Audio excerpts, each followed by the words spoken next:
सबसे पहले 2024 में हम ब्राज़ील से एम्ब्रियो लाने वाले हैं। हम वहाँ से जब लेके आएंगे तो ये एम्ब्रियो करीबन हमें कॉस्ट करेगा 3 लाख रुपए के आसपास। मैं अपने देश के किसानों को देश में डेवलप करके इस एम्ब्रियो को देना चाहता हूँ 10,000 रुपये से कम की कॉस्ट में। आज आनंदा में हम लोग 10 लाख लीटर दूध प्रोक्योर कर रहे हैं पर डे। आज हम 6,000 गाँव से पूरा एक गांव में डेयरी लगा के सिस्टम 100% कंप्यूटराइज सिस्टम लगा के काम कर रहे हैं। फार्मर को डायरेक्ट उसके अकाउंट में पैसा जाता है। आज लगभग 3 लाख किसान आनंदा के साथ जुड़े हुए हैं। जब से ट्रैक्टर आ गए हैं, मशीनीकरण हो गया है, मेल काफ का क्या किया जाए। जिस देसी घी को लोगों ने इतना दुष्प्रचार कर दिया कि देसी घी मत खाओ, रिफाइंड खाओ, इससे आपकी हेल्थ बनेगी। अब अमेरिका ने जब रिसर्च दिया है कि नहीं, देसी घी रिफाइंड से मच मोर बेटर है, तो सुपर फूड है, अब लोगों को समझ में आया है। नमस्कार, आप देख रहे हैं किसान तक। आज इस खास एपिसोड में हम आपको मिलवाएंगे एक ऐसे युवक से, जी हां, जिन्होंने उत्तर प्रदेश के आगरा के एक छोटे से गांव में जन्म लिया, फिर देश की राजधानी दिल्ली में एक व्यापार की शुरुआत करी और आज वैश्विक पटल पर अपने इस व्यापार को वो बढ़ा चुके हैं। एक उद्यमी जो लगभग 5,000 मिल्क सेंटर अपने देश में स्थापित कर चुके हैं, साथ साथ करीब 2 लाख किसानों को वो अपने साथ में जोड़कर और एक मुहिम चला रहे हैं। इसमें वो देश के किसानों को समृद्ध और सशक्त बना रहे हैं।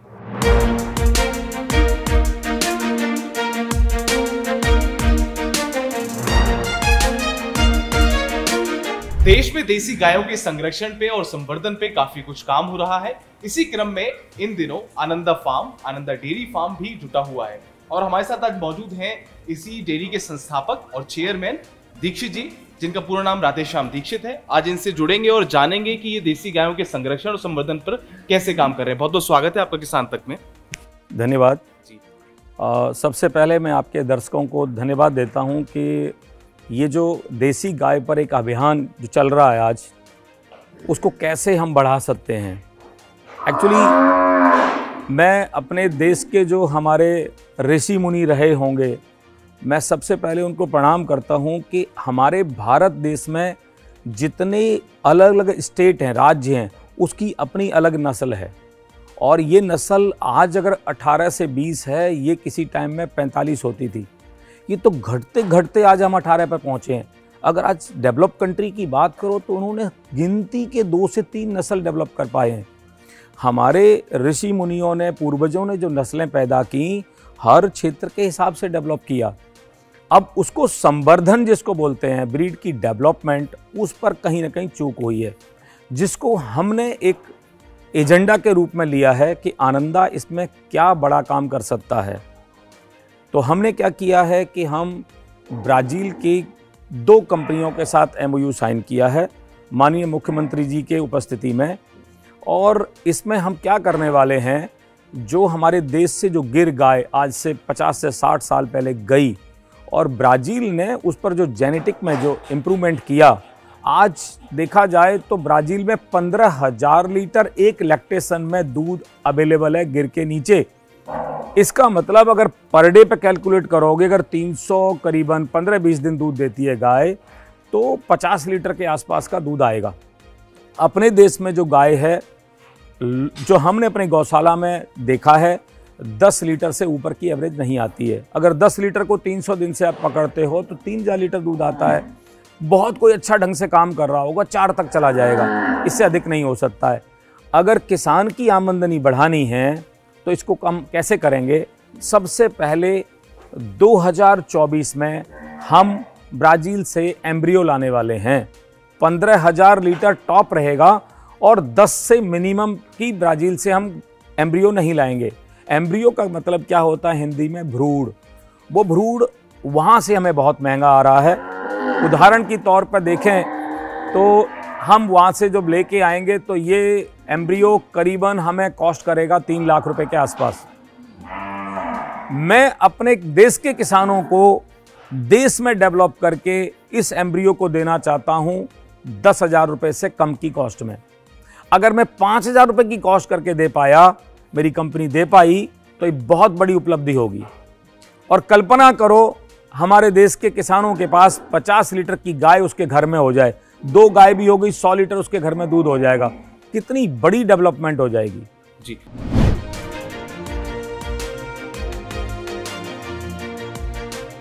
आनंदा डेयरी फार्म कैसे खुला और कैसे ये आगे बढ़ा? वैसे तो आपका फोकस मिल्क कलेक्शन पे था, किसानों को समृद्ध बनाने के लिए आपने देश में तमाम मिल्क कलेक्शन सेंटर बनाए, लेकिन ऐसा क्या आपके मन में आपने विचार किया और ठानी कि इस तरीके का देसी फार्म भी डेवलप किया जाए? क्योंकि तमाम जो देश में डेयरी फार्म हैं बड़े जो कॉमर्शियल लेवल पे हैं वो ज़्यादातर एचएफ या जर्सी रखते हैं, लेकिन देसी गायों को लेकर ये सोच है कि ये दूध कम देती हैं, इन पे खर्चा ज़्यादा होता है। तो आपने ये सोच कैसे डेवलप करी? क्योंकि आप खुद एक कॉमर्शियल लेवल पे बड़ा डेयरी फार्म रन कर रहे थे और कलेक्ट कर रहे थे मिल्क, लेकिन आपको खुद ये डेयरी फार्म खोलने की आवश्यकता क्यों पड़ी? देखिए, आपने अच्छा सवाल पूछा है। जो हमारी एचएफ गाय है वो जेनेटिक आया है यूएस, ऑस्ट्रेलिया, न्यूजीलैंड, इन कंट्रियों से वो निकल करके आया है और उन कंट्रियों का जो तापमान है वो हमारे देश से बहुत डिफरेंट है। वहाँ तापमान अक्सर ठंडा रहता है 12 महीने में। हमारे पास सारे मौसम हैं, हमारे पास सर्दी है, गर्मी है, बरसात है, बसंत ऋतु है। और हमारे देश की जो नस्ल हैं वो ये हैं जो यहाँ पर आप देख रहे हो। हमारे पास गिर है, साहिवाल है, थारपारकर है, कांकरेज है। तो ये जो हमारे भारत देश की जो नस्ल हैं इसकी जो ब्यांत, जो लैक्टेशन जो आते हैं 16 से 18 बार ब्याती है गौ माता। लेकिन अगर एचएफ की बात करो तो वो 5 ब्यांत के बाद वो उसकी हालत ख़राब हो जाती है। और जिन कंट्रियों की आप बात कर रहे हो एचएफ की, होल्स्टीन फ्रीजन की, तो वहाँ क्या रहता है कि वो गौ माता से दूध लेते हैं और जब वो दूध नहीं देती है तो वहाँ तो दूसरा काम भी अलाउ है, मिल्क एंड मीट। हाँ, तो वहाँ मीट में चली जाती है। हमारे देश में हम गौ माता को माता बोलते हैं। यहाँ हम कल्पना भी नहीं सोच सकते हैं और नहीं सोचना चाहिए। और ये जब से मैंने इसमें कदम रखा है मैंने महसूस किया है कि जिसको हमारे भारत देश के हमारे बुजुर्ग, हमारे ऋषि मुनि गौ माता बोलते हैं, वो रियल इसमें बहुत सारे देवी देवताओं का वास होता है। ये माता है, हमारे पास एक गौ माता है, आप देखेंगे कि वो दूध नहीं देगी मिल्किंग के टाइम पर और वो दूध को बचा लेगी। और जो बच्चा लगता है कि उस बच्चे को दूध कम मिला है, उसकी माता ने कम दिया है, वो उसको दूध पिला देगी। तो इस प्रकार के अनुभव जो हम यहाँ करते हैं वो समझ में आता है कि देसी गाय पर कितना बड़ा काम किया जा सकता है। देसी गाय कभी भी एचएफ से ज़्यादा चारा नहीं खाती है, कम खाती है। इसकी सिर्फ एक ही चीज़ पर काम करने की ज़रूरत है, वो इसकी नस्ल सुधार पर। मुझे नहीं पता कि दूसरों ने क्या किया, कैसे किया, लेकिन मैं संकल्प लेके काम कर रहा हूँ। मुझे एक परमात्मा क्यों इस चीज़ में लेके आया मुझे भी नहीं पता, लेकिन ये कहीं ना कहीं मुझे लगता है कि कहीं थर्ड पावर का मेरे पास एक ज़बरदस्त ऊपर से ये लग रहा है कि तुझे ये काम करना है। आज आनंदा में हम लोग 10 लाख लीटर दूध प्रिक्योर कर रहे हैं पर डे। आज हम 6000 गाँव से पूरा एक एक गाँव में डेयरी लगा के सिस्टम 100% कंप्यूटराइज सिस्टम लगा के काम कर रहे हैं। फार्मर को डायरेक्ट उसके अकाउंट में पैसा जाता है। आज लगभग 3 लाख किसान आनंदा के साथ जुड़े हुए हैं। तो इतना सब कुछ चल रहा है, जो 10 लाख लीटर दूध की जो सेटिस्फेक्शन है उससे ज़्यादा सेटिस्फेक्शन मुझे इस गौशाला में आके आती है। तो इस गौशाला से मुझे लग रहा है कि बहुत बड़ा भविष्य आनंदा डेयरी का और भारत देश का भी जुड़ा हुआ है। वो कैसे होगा वो मैं बताता हूँ आपको। जी,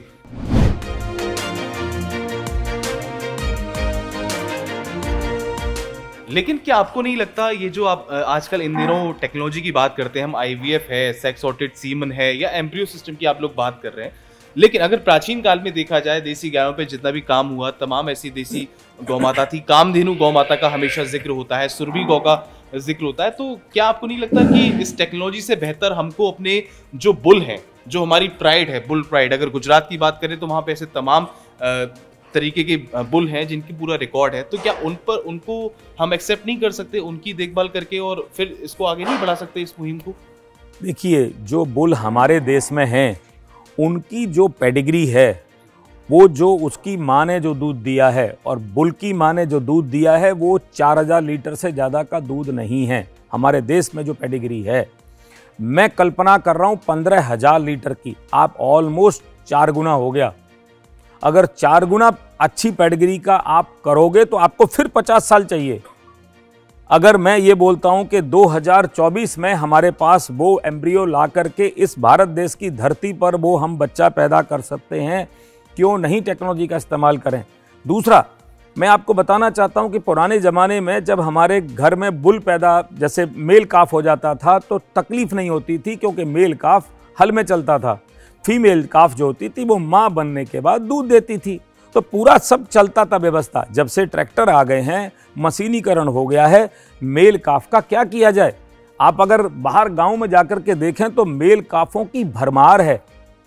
किसान को आज तकलीफ है। हम जैसे लोग नहीं सोचें तो कौन सोचेगा आज किसान के इस दर्द को। मैं चाहता हूं इस दर्द में भागीदारी लूं। मैं मेरे को अंतर आत्मा से मुझे लगता है कि मैं इसमें कोई बड़ा काम करूं। जी,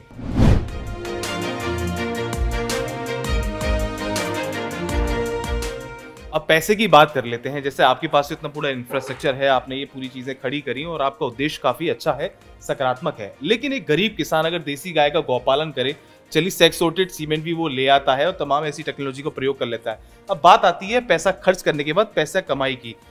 जब प्रोडक्शन दूध का बढ़ेगा, देसी गायों के दूध का प्रोडक्शन बढ़ेगा, तो लाजमी है कि उसकी कॉस्ट भी कम हो जाएगी। अभी जो दूध बाजारों में 150 से 180 रुपये लीटर मिल रहा है, जो बड़े घराने के लोग हैं वो उसको खरीद रहे हैं, या बड़े जो लोग हैं डेयरी फार्म वाले वही कर रहे हैं। लेकिन गांव में अभी भी हालात ये हैं कि दूध 30 से 40 रुपये जा रहा है। तो आपको नहीं लगता कि देसी गाय का दूध जो शहरों में बिकने वाला है, जो ज़्यादा रेट में, वो भी कम हो जाएगा, उसमें भी कमी आएगी? देखिए, आनंदा डेयरी में आज जो हम पैटर्न पे काम कर रहे हैं, किसान से दूध ले रहे हैं, प्रोक्योर कर रहे हैं, उसको प्रोसेस कर रहे हैं, प्रोडक्ट बना रहे हैं और कंज्यूमर तक पहुंचा रहे हैं through the value chain. Distributor retailer को देता है, रिटेलर कंज्यूमर को देता है। ये पूरी वैल्यू चेन इस्टेब्लिश्ड है, ऑर्गेनाइज है। लेकिन ये जो हम एक नया सिस्टम डेवलप करने पर जो काम कर रहे हैं, ये कैसे काम करेगा? हम यहाँ जो एम्ब्रियो तैयार करेंगे, वो एम्ब्रियो हम किसान को देंगे और उसकी कॉस्ट इफेक्टिव, जैसे मैंने पहले ही आपको बोला कि मेरा संकल्प है कि मैं 5,000 से 10,000 की कॉस्ट में वो एम्ब्रियो किसान को दे सकूं।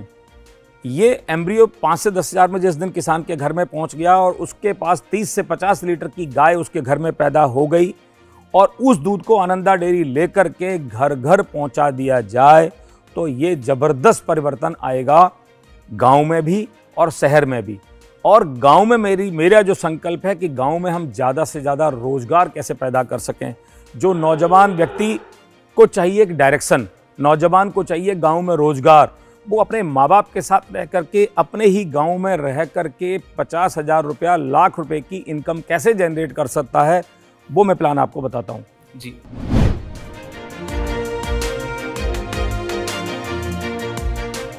जैसे सुनने में तो बड़ा अच्छा लग रहा है कि आपने एम्ब्रियो तैयार किया और गांव में भेजा और वो झट से कमाई शुरू हो गई। लेकिन प्रैक्टिकली अगर इसको सोचा जाए, क्योंकि गांव-गांव तक जर्सी पहुंच गई है, एचएफ पहुंच गई है, देसी जो गौ माता है या कह लीजिए देसी धन है वो गायब हो चुका है, तो ये उस पे कैसे काम करेगा? क्या इसको लेके कुछ रणनीति बनाई है? जी, देखिए, जो हमारे भारत देश में गाय है, चाहे वो एचएफ ही क्यों ना हो, वो कोई नस्ल की गाय हो, जर्सी हो, एचएफ हो, गिर हो, साहिवाल हो, कोई नस्ल की गाय हो, सब में प्योरिटी अगर बोलो 100% एचएफ है, वो नहीं है। वो पूरे देश में बहुत कम संख्या होगी। अगर हम वो एम्ब्रियो एचएफ में भी डाल देंगे, जर्सी में डाल देंगे, जो बछिया पैदा होकर के आएगी वो वही आएगी जो जेनेटिक हमने डाला है। तो वो ये चमत्कार आपके सामने होने वाला है और 2024 में इस धरती पर हम दोबारा आपको बुलाएंगे कि आप आओ, देखो ये बछिया आ गई है, जो हमने जो संकल्प किया था वो धरती पर है। 2024 और 25 के शुरुआत में ये बछिया आ जाएगी यहाँ पर, जो हम एम्ब्रियो डालेंगे। करीबन 200 एम्ब्रियो हम प्लान कर रहे हैं फर्स्ट फेज में, और फिर हमारे पास लगभग 1000 गाय जब तक इस फार्म में होंगी वो बन जाएंगी रेसिपेंट, और जो 200 गाय की जो हम जेनेटिक लेके आएंगे ब्राज़ील से, वो बनेंगी डोनर। तो डोनर से एग लेकर के और वर्ल्ड की बेस्ट जेनेटिक हम पूरा फ्यूजन करेंगे।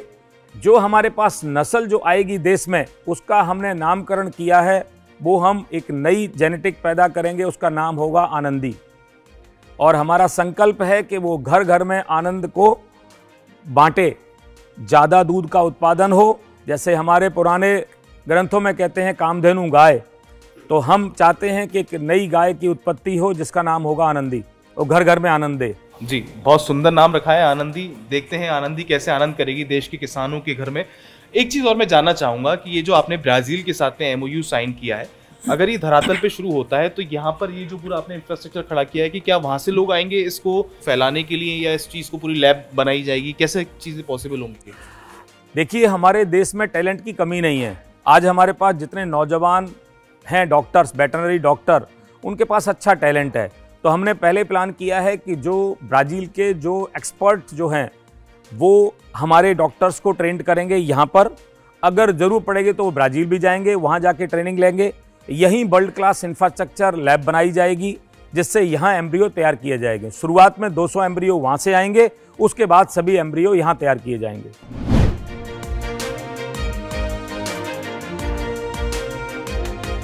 और फीड की अगर बात करें, जैसे ब्राज़ील का जो सर्कमस्टांसेस हैं या कह लीजिए वहाँ का जो एनवायरनमेंट है वो अलग है, टेक्नोलॉजी वहाँ की हम लोग लेकर आ रहे हैं, यहाँ का वातावरण, यहाँ का समीकरण काफ़ी अलग है, बहुत चीज़ें अलग हैं। अभी हमारे बीते दिनों हमने देखा जो बीमारी इनमें आई, हमारे पशुओं के अंदर आई, लंपी का जो रोग आया, उस पर भी हम कारगर नहीं रहे, बहुत लेट हम लोगों ने उस पर काबू पाया है। तो क्या इस तरीके की भी कोई रणनीति या योजनाएं आप लोग लेके आ रहे हैं, चीज़ें लेके आ रहे हैं कि अगर कोई ऐसी महामारी फैलती है तो उस पर कैसे आप लोग काम करेंगे? देखिए, आप देखें कि इंसान के अंदर एक पेट होता है और वो जब भी खाता है तो वो जब खाता है तो चबा के खाता है और सीधे उसके इंटेस्टाइन में जाता है और पूरा सिस्टम होता है, डाइजेशन होता है।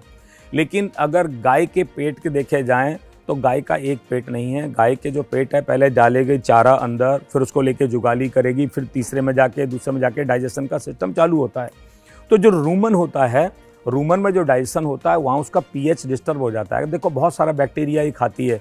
गांव में तो किसान इतनी भी परवाह नहीं करता है कि उसको शुद्ध पानी मिले, वो कहते गंदा पानी पीगी, पी जाने दो, दूध शुद्ध मिल जाएगा। और अगर चारा भी कुछ अगर कम दे दिया, अब आप यहाँ देखते हैं कि पानी के संसाधन पर्याप्त मात्रा में रखें, जब चाहे तब पानी पी सके। हम गाँव में भी जब किसानों को ट्रेनिंग देते हैं तो बोलते हैं कि तुम पानी तो भरपूर मात्रा में दो, अगर पानी भी उसको प्यास लगी है गाय भैंस को तब आप पिला रहे हो तो आप दूध की कैसे उम्मीद कर सकते हो। तो अब उसके पेट का डाइजेशन सिस्टम बढ़ाने के लिए ब्राज़ील की एक और कंपनी साथ हमने एमओयू साइन किया है। वो हमने उसका नामकरण किया है AAA के नाम से, AAA न्यूट्रिशन। तो AAA न्यूट्रिशन डाइजेशन बेटर करेगा। यहाँ करीबन 1 साल से ये पूरा प्रयोग चल रहा है, पूरा पायलट चल रहा है।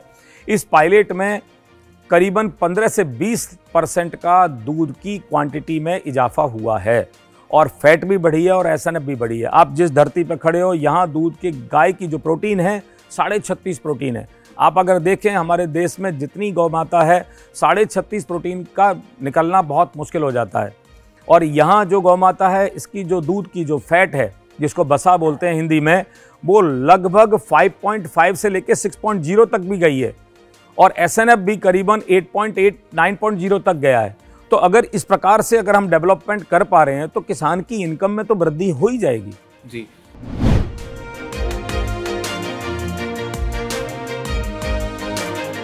अब ये चीज भी मेरे को बता दीजिए, क्योंकि इन दिनों बहस छिड़ रही है वैश्विक पटल पर A1 और A2 मिल्क को लेकर। तो आनंदा जब ये दूध देसी गायों का बेचेगा या एम्ब्रियो सेल करेगा, किसानों तक पहुंचाएगा, तो दूध में भी क्या वेरिएशन रखेगा, A1 A2 या इस तरीके से कुछ, या एक ही ब्रांड में एक ही चीज जाएगी? नहीं, आप 2 तरीके समझें।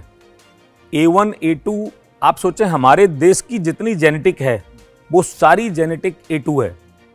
इवन आज साइंटिफिकली प्रूवन है कि जो हमारे देश की भैंस भी है उसका दूध भी A2 है। पहली बात, ये जो हमारी देसी नस्ल है इसका दूध A2 है। A1 कौन सा है? A1 है जो HF है। पार्शियली जर्सी में भी A1 अवेलेबल है। जर्सी में कम A1 अवेलेबल है, लेकिन आप HF में जाएं तो उसमें तो मेजॉरिटी ऑफ A1 है। विदेशों में भी, डेवलप कंट्री में भी A1 A2 की मुहिम चालू हो गई है। वहाँ भी लोग उसको समझ रहे हैं, क्योंकि ये जाके एक जिनोमिक पूरा प्रोटीन की चैन में जाकर के आपको तकलीफ देता है। तो है, इस पर पूरा स्टडी है, लंबी चर्चा हो जाएगी, लेकिन मैं इतना कह सकता हूँ कि हमारे भारत देश की जो देसी नस्ल है वो प्योर A2 है। जी।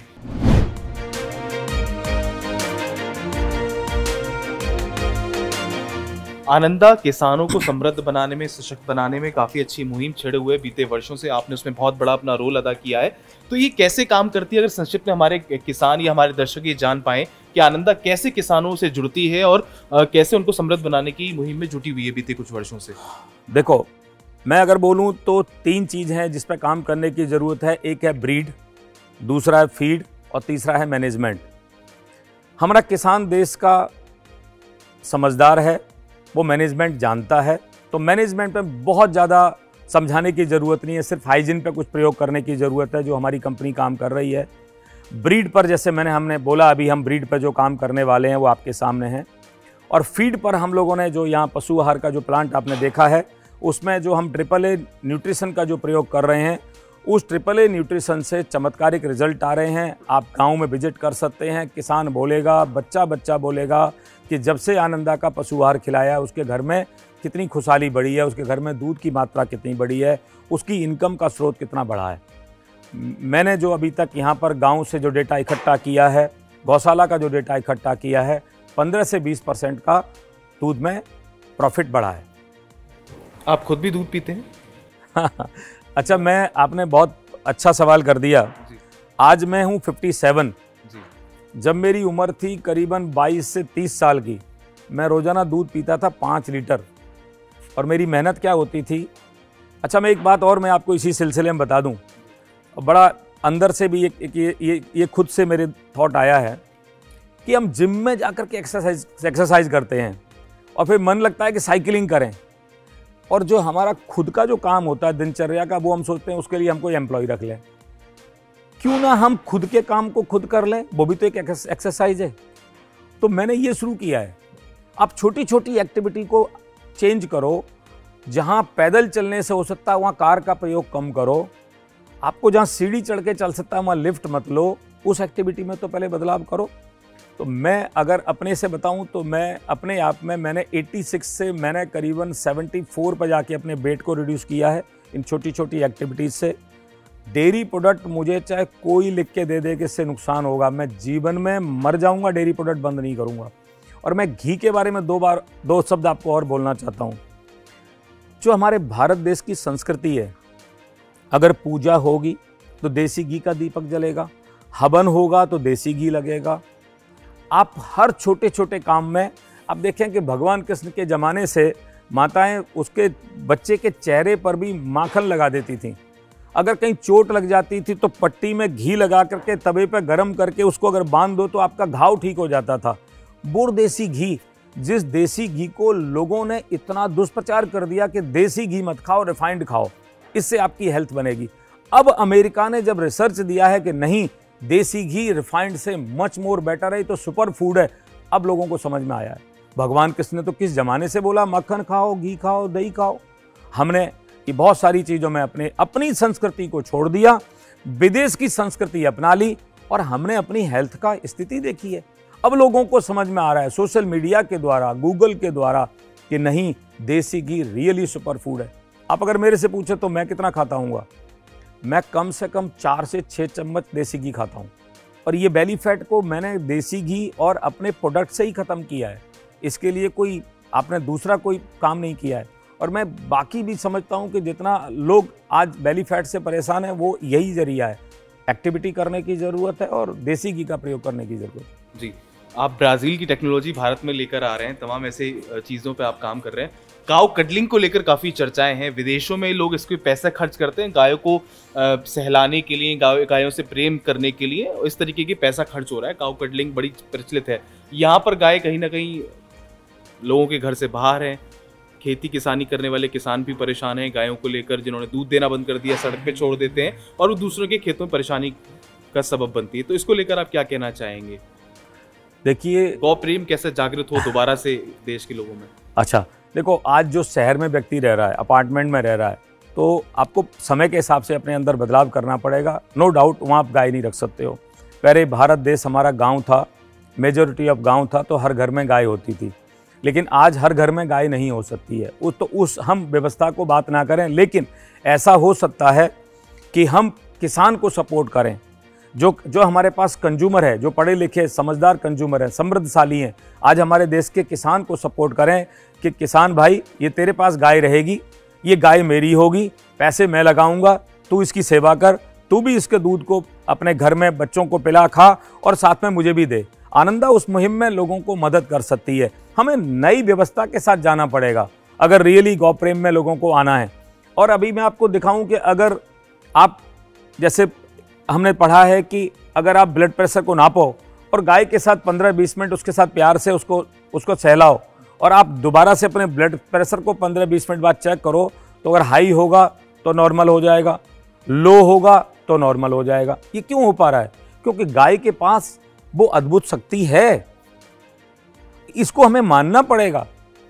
जी, ये जो तमाम चीज़ें आपने हमको बताई, किसान तक चैनल पर बताई, आपने जब आपने एमओयू साइन किया ब्राज़ील के साथ में और माननीय मुख्यमंत्री आपके साथ में थे, तो लोगों का रिवर्ट कैसा रहा? जो आपके प्रतिद्वंदी थे या आपके साथ जो जुड़े हुए लोग थे, उनका रेस्पॉन्स कैसा रह रहा है? क्या वो आपसे ये कह रहे हैं कि क्या किस मुहिम में जुड़ गए हो, ये सक्सेस नहीं होगा, या पॉजिटिव एस्पेक्ट में आपसे लोग बात कर रहे हैं? किस तरीके के चैलेंजेस अभी आपके सामने हैं?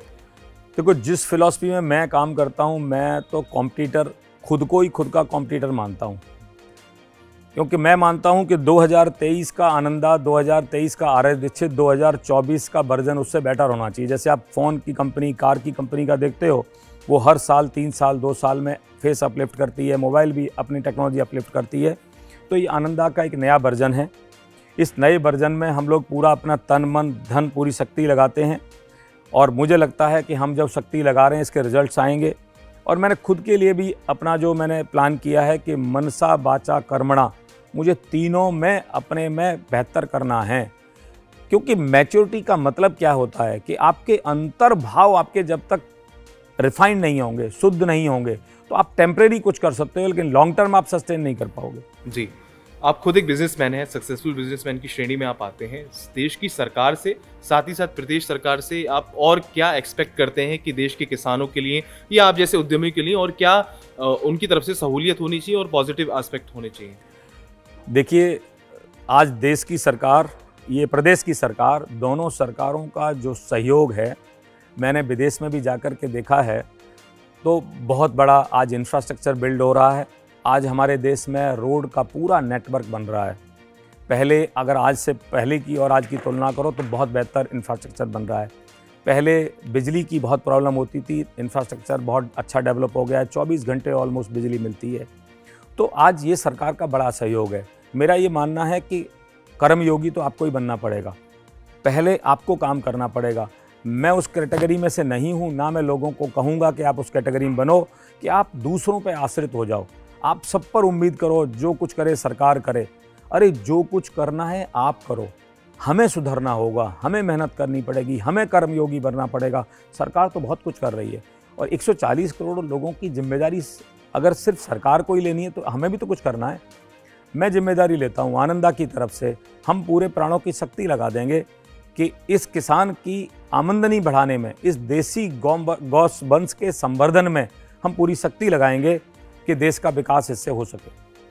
बहुत बहुत शानदार चर्चा रही आपके साथ में। आप थे हमारे साथ राधेश्याम दीक्षित जी, जो चेयरमैन है आनंदा डेयरी फार्म के। बहुत सारी योजनाओं के बारे में इन्होंने बताया और बताया कि क्या इनकी प्लानिंग है 2024 तक ये आनंदी नस्ल की गाय पर काम करेंगे और तमाम देश के किसानों को, देश के गौपालकों को समृद्ध बनाने की दिशा में कारगर रहेंगे। आशा करते हैं ये शानदार वीडियो और शानदार पहल आपको जरूर पसंद आएगी। खेती किसानी से जुड़ी तमाम खबरों के लिए आप देखते रहें किसान तक। धन्यवाद।